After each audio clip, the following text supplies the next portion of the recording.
Hello friends, இன்றைக்கான வீடியோவில் நம்ம லைஃப் அப்டேட் சீரீஸோடைய டே 38 பார்க்க போகிறோம். வாங்க வீடியோக்குள்ளே போகலாம். அதுக்கு முன்னாடி நம்ம சேனலை சப்ஸ்கிரைப் பண்ணிக்கோங்க. நேத்திக்கு சரியாக தூக்கமே வராததுனால தப்பாக்குதுண்ணா. டேய் அப்படி இல்லடா, என்னால் வீடியோவே எடுக்க முடியல கைஸ். ஸோ அதனால் இன்றைக்கி நல்லா தூங்கி எழுந்திரிச்சிட்டு வீடியோ எடுக்க ஆரம்பிச்சிட்டேன். காலையில் எந்திரிச்சதும் பாலை குடிச்சிட்டேன். குடிடா, நல்லா குடி. அதுக்கப்புறம் மூஞ்சியை கண்ணாடியில் பார்த்தேன். கொஞ்சம் அதிகமான முடியும் தாடியும் இருக்கிற மாதிரி இருந்துச்சு. போய் ஒரு கட்டிங்கை போட்டுட்டு வந்துட்டேன் கைஸ். அதனால் இன்றைக்கி டைம் அதுலேயே போயிடுச்சு.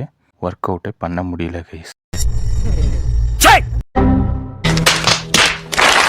அதுக்கப்புறம் நேத்திக்கே தூக்கத்தோடைய பிரச்சனை இருந்ததுனால இன்றைக்கி கொஞ்சம் பொங்கல் எடுத்து சாப்பிட்டுட்டேன். ஸோ சாப்பிட்டதுக்கு அப்புறமாச்சும் தூக்கம் வருதா அப்படின்னு சொல்லிட்டு பார்த்தேன். அப்போவும் தூக்கம் வரலை. அதனால் கொஞ்சம் நேரம் உட்காந்து டிவியை பார்த்துட்டு இருந்தேன். இன்னைக்கு பெருசாக எதுவும் பண்ணலை. அதனால் நாள் ரொம்ப சின்னதாக இருந்துச்சு கைஸ். ஒண்ணுமே இல்ல. இன்னிலிருந்து நமக்கு ஷிஃப்ட் சேஞ்சு கைஸ். ஒரு வழியாக நைட் ஷிஃப்ட் முடிஞ்சிருச்சு கைஸ். இன்னையிலேருந்து நமக்கு மத்தியான ஷிஃப்ட்டு. ஆஃபீஸ்க்கு கிளம்பிட்டேன் கைஸ். ஸோ இந்த வீடியோ உங்களுக்கு பிடிச்சா லைக் பண்ணுங்கள், ஷேர் பண்ணுங்கள், சப்ஸ்கிரைப் பண்ணுங்கள். தேங்க்யூ ஃபார் வாட்சிங். Have a good day. Bye bye. This is the end.